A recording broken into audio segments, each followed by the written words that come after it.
اللہ من الشیطان الرجیم بسم اللہ الرحمن الرحیم۔ قرآن کریم فرقان حمید میں اللہ تبارک و تعالی ارشاد فرماتا ہے نحن نزلنا الذکر وإنا لہ لحافظون، ہم نے ذکر یعنی قرآن کو اتارا اور ہم ہی قرآن کی حفاظت فرمانے والے ہیں۔ لہذا آسمانی کتابوں میں سے قرآن وہ واحد کتاب ہے کہ جس کی حفاظت کا ذمہ اللہ نے اپنے ذمہ کرم پر لے لیا۔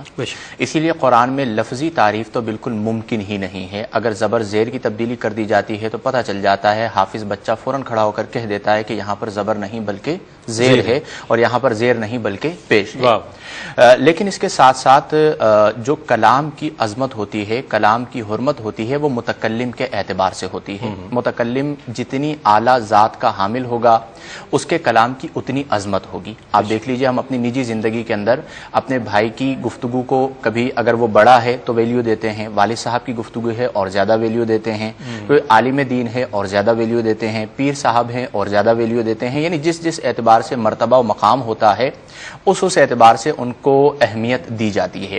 اور ہم مسلمانوں کا یہ ماننا ہے، ہمارا یہ عقیدہ ہے، ہمارا یہ نظریہ ہے، ہماری یہ سوچ ہے، بلکہ ہماری یہ فکر ہے، اور ہمیں ہمارے بزرگوں نے بھی یہی بتایا، اور عقل و شعور کا تقاضا بھی یہ ہے کہ پوری کائنات میں اللہ اور اللہ کے رسول صلی اللہ علیہ وآلہ وسلم سے بڑھ کر کوئی اور اہمیت کا حامل نہیں ہو سکتا۔ سب سے اہم ذات انہی کی ذات ہے۔ اور یہ بھی وضاحت بہت ضروری ہے کہ نبی کریم صلی اللہ علیہ وآلہ وسلم کا جو کلام ہے وہ بھی در حقیقت کلام الہی ہی ہے، جیسا کہ قرآن میں اللہ تعالیٰ نے فرمایا کہ وما ينطق عن الهوى ان هو الا وحی یوحی، کہ نبی کریم صلی اللہ علیہ وآلہ وسلم اپنی طرف سے کچھ نہیں ارشاد فرماتے، جو ان پر وحی کی جاتی ہے وہ ارشاد فرما دیتے ہیں۔ گویا کہ وحی کی ہم دو قسمیں کرتے ہیں۔ ایک وحی وہ کہلاتی ہے جسے ہم کہتے ہیں وحی مطلوف، یعنی جس کی ہم تلاوت کرتے ہیں قرآن کریم، اور دوسری وحی کہلاتی ہے وحی غیر مطلوف، وہ ہے تو وہی لیکن اس کی باقاعدہ قرآن کریم فرقان حمید کی طرح تلاوت نہیں کی جاتی۔ گویا کہ بخاری، مسلم، ترمذی، ابن ماجہ، سنن نسائی، سنن ابو داؤد، ترغیب و ترہیب اور جتنی بھی کتب احادیث ہیں وہ تمام کی تمام بھی وحی الہی ہیں۔ لہذا اللہ تبارک و تعالی کی ذات اور اس کے پیارے محبوب صلی اللہ علیہ وآلہ وسلم کی ذات کریمہ اس بات پر شاہد عادل ہیں کہ جو ان کا کلام ہے اس کے تقدس کو قائم رکھا جائے۔ جیسا کہ آپ نے فرمایا مقدس اوراق، تو لفظ مقدس کا تقاضا یہ ہے کہ اس کے تقدس کو برقرار رکھا جائے، اس کی تقدیس۔ جی، تو اگر آپ اس کے تقدس کو برقرار نہیں رکھتے تو گویا کہ انڈائریکٹ آپ صاحب کلام کی تحقیر کرتے ہیں۔ آپ دیکھیے دنیا کے اندر ایک چھوٹا سا سمپل سا اصول ہے کہ اگر کوئی رائٹر ہے اور آپ اس کی رائٹنگ، اس کی جو تحریر ہے، اس کی جو کتابت ہے، جو اس کی کتاب ہے، اگر آپ اس کی تعظیم نہیں کرتے اور اس کے سامنے اسے آپ پھینکتے ہیں تو اس کے دل پر وہ بہت برا لگتا ہے، وہ آپ سے ناراض ہو جاتا ہے کہ بھئی آپ میری تحریر کی کیوں قدر نہیں کر رہے، یا میری تحریر کو کیوں اہمیت نہیں دے رہے، یا آپ کے نزدیک میری تحریر کی کیوں ویلیو نہیں ہے۔ لہذا یہاں پر ہم دو قسمیں بنائیں گے۔ ایک قسم تو یہ ہے کہ کوئی کلام الہی یا وحی غیر مطلوب احادیث کریمہ کی تحقیر کی نیت سے ان کی تقدیس اور تحریم نہیں کرتا، اس کا احترام نہیں کرتا، تو یہ کفر کے زمرے میں آ جائے گا، چونکہ کلام کی توہین متکلم کی توہین ہے۔ جیسا کہ بعض جادوگر جو ہیں وہ جادو کے بعض ایسے عملیات ہوتے ہیں کہ جس کے لیے وہ قرآن کریم فرقان حمید کو الٹا پڑھتے ہیں، یا اسی طرح بعض اوقات قرآن کریم فرقان حمید کو غلیظ کپڑے میں لپیٹتے ہیں۔ اس طرح کے بعض واقعات سامنے آئے، تو یہ جو عمل ہے یہ تو کفر پر مشتمل ہے۔ اور ایک ہمارا وہ عمل ہے جو آج کل ہم دیکھتے ہیں کہ گلیوں میں، چوکوں پر اور بعض اوقات کچرے کے ڈھیر میں قرآن کریم فرقان حمید کی آیات جو نیوز پیپرز میں بعض اوقات چھپتی ہیں، یا بعض اوقات ویسے لوگ خیال نہیں کرتے، یا گھر میں کوئی ایسی جگہ نہیں مقرر کی بھی ہوتی کہ جہاں پہ وہ مقدس اوراق ڈالیں، اور پھر ڈالنے کے بعد وہ لوگ کہ جو مقدس اوراق کو ان کے محفوظ مقام تک، جو شرعی مقام ہے وہاں تک پہنچاتے ہیں، انہیں نہیں دیتے، تو پھر گلیوں کے اندر ہمیں بعض اوقات اللہ کا کلام گھرا ہوا نظر آتا ہے۔ تو یہ بہرحال کفر تو نہیں ہے لیکن بہرحال ناجائز اور حرام ضرور ہے، اور اس میں ہر شخص کی ذمہ داری ہے۔ فار ایگزامپل میرے گھر کے اندر بہت سارے بچے ہیں، بچے بعض اوقات بسم اللہ الرحمن الرحیم لکھ دیتے ہیں، بعض اوقات قرآن کریم فرقان حمید کئی سالوں سے گھر میں چلے آ رہے ہوتے ہیں، بوسیدہ ہو جاتے ہیں، تو میری یہ ذمہ داری بنتی ہے کہ جس طرح گھر میں مختلف چیزوں کے لیے مختلف باکسز بنواتا ہوں، تو قرآن کریم کی آیات کے لیے یا اسی طرح مقدس اوراق کے لیے بھی ایک باکس بنا دوں۔ جب وہ بھر جائے تو بھرنے کے بعد پھر وہ ہم مقدس اوراق کے لیے جو لوگ کام کر رہے ہوتے ہیں اگر خود انہیں ہم نہیں پہنچا سکتے تو ان تک پہنچا دیں تاکہ وہ انہیں محفوظ مقام تک پہنچا دیں تاکہ ان کی بے حرمتی نہ ہو۔ بہت اچھی بات کہی آپ نے۔ اچھا، عہد حاضر میں ایک چیز اور بھی دیکھنے میں آتی ہے کہ 18 جو صفحات کے اخبارات ہیں معذرت کے ساتھ وہ کہیں نہ کہیں کوئی قرآنی آیت یا حدیث مبارکہ کوڈ کر رہے ہوتے ہیں. اس کے بعد وہ جرنل اخبارات ہوتے ہیں، یعنی کہ اس کا ایک تو دینی ایڈیشن ہوتا ہے، وہ ایک الگ چیز ہے. اسی طرح مختلف جرائد میں ہم دیکھتے ہیں، رسائل و جرائد میں ہم دیکھتے ہیں تو اس میں بھی یہ صورتحال نظر آتی ہے. تو اس سلسلے میں اشاعتی ادارے جو ہیں ان پر کیا ذمہ داری عائد ہوتی ہے؟ پھر معذرت کے ساتھ انہی صفحات کو اینولپس بنا دیا جاتا ہے، اس میں کھانے پینے کی چیزیں فروخت ہو رہی ہوتی ہیں. اچھا، جو استعمال کر رہا ہے اسے تو بالکل اس بات کا علم نہیں ہے کہ اس پر کیا درج ہے، کیا ہے. اس نے استعمال کیا اور اس کو ڈسٹ بن کی نظر کر دیا یا کچرے کے ڈھیر پر ڈال دیا. اس سلسلے میں اشاعتی ادارے جو ہیں ان کی کیا ذمہ داری ہے، اور کس طریقے سے اویئر کیا جائے لوگوں کو کہ آیا جو ہماری مقدس آیات ہیں، احادیث ہیں اور دیگر تحریریں ہیں وہ ہمارے لیے قابل تعظیم تو ہے ہی، قابل تقلید تو ہے ہی، قابل تعظیم بھی ہے. جی دیکھیں، یہاں پہ میں یہ عرض کروں گا رئیس بھائی کہ ہمارے یہاں دو چیزیں بڑی اہم ہیں. ایک تو ہمارے یہاں سسٹم کی کمزوری ہے، جس کی بنا پر جو چیز جس کام کے لیے نہیں بنائی گئی اس چیز کو اس کام کے لیے استعمال کیا جاتا ہے. مثال کے طور پر جیسا آپ نے کہا کہ نیوز پیپرز ہیں تو بعض اوقات انہیں جو ہے کسی چیز کو اس میں ڈال کر لپیٹ کر دے دیا جاتا ہے اور وہ ردی کی ٹوکری میں پہنچنے کے بعد دکانوں تک پہنچتے ہیں اور پھر دکانوں سے ہو کر گھر میں پہنچتے ہیں اور گھر والے بعض اوقات کچرا جو ہے ڈسٹ بن میں عوض جو ہے وہ ڈسٹ بن میں ڈال دیتے ہیں اور چند روپوں کی خاطر جو ہے وہ بعض اوقات کچرے کے ڈھیر تک پہنچتے ہیں. اب اس میں دیکھیں نیوز پیپرز ہو گئے یا اسی طرح جو جرائد وغیرہ ہو گئے وہ تو یہ کہتے ہیں کہ ہمارا مقصد تو یہ ہے کہ لوگوں تک قرآن کا پیغام پہنچے. اگر آپ کہتے ہیں ہم نکال دیں گے ہمارے اوپر تو کوئی اثر نہیں ہوتا، ہماری تو نیوز چھپ رہی ہیں، ہم تو ایک صحیح مقصد کے لیے ڈال رہے ہیں. اور یہ بات درست ہے کہ ہمارے دور میں جس طرح الیکٹرانک میڈیا دین پہنچانے کا ایک بہترین ذریعہ ہے، اسی طرح پرنٹ میڈیا بھی دین پہنچانے کا ایک بہترین ذریعہ ہے، جس میں مخصوص ایام میں مخصوص بزرگان دین رحمہم اللہ کے حالات بھی چھاپے جاتے ہیں. جب ختم قرآن آتا ہے، شب قدر آتی ہے تو خصوصی ایڈیشن چھاپے جاتے ہیں وغیرہ وغیرہ. تو ہم یہ تو نہیں کہتے کہ ان کا صحیح مقصد نہیں ہے، ان کا ایک مقصد صحیح ہے، لیکن اس کے بعد جو اصل ذمہ داری عائد ہوتی ہے لاسٹ آف آل وہ یقیناً ہم سب پر ہوتی ہے. جن جن کے گھر پہ نیوز پیپرز آتے ہیں، جو ان چیزوں کو استعمال کرتے ہیں، تو انہیں چاہیے کہ جب جب خصوصی ایڈیشنز وغیرہ آئیں تو اس حصے کو الگ کر لیں. اب دیکھیے، اگر ہم تھوڑی سی توجہ کر لیں اور ذہنی طور پر یہ یوں تیار ہو جائیں کہ مجھے 30 سیکنڈز لگیں گے، مثال کے طور پر جس مقام پر آیت کریمہ لکھی ہوئی ہے اس حصے کو کاٹنے میں آپ کو 30 سیکنڈز لگیں گے اور اسے کاٹنے کے بعد آپ ایک جگہ پہ رکھ دیجئے. تو آپ دیکھیے کہ آپ کا یہ عمل اگرچہ چھوٹا سا عمل ہے لیکن ہو سکتا ہے کہ جس طرح حضرت بشر حافی رضی اللہ تعالی عنہ کو اس چھوٹے سے عمل کی بنا پر ولایت مل گئی تو آپ کے اس عمل کی بنا پر آپ کی بخشش و مغفرت ہو جائے. تو میں یہ سمجھتا ہوں کہ اگر ہم نیوز پیپرز والوں کو یا دیگر جو پرنٹڈ ادارے ہیں انہیں یہ کہیں گے کہ آپ ان چیزوں کو ختم کریں تو بہت مشکل بات ہے، ہر ایک تک بات پہنچتی نہیں اور ان کا بعض اوقات مقصد بھی اچھا ہوتا ہے. جو ایک جگہ ڈیلی دے رہے ہیں نا، بغیر پیسوں کے دے رہے ہیں، تو ان کا ایک اچھا مقصد ہے. تو لاسٹ آف آل ذمہ داری آئے گی ہم عوام پر کہ ہم خصوصی خیال رکھیں. اگر ہم کوئی چیز خرید رہے ہیں یا ہمارے ہاتھ میں کوئی اخبار آ رہا ہے تو ہم سامنے والے کو یہ گزارش کر دیں کہ بھئی آپ خیال کیا کریں.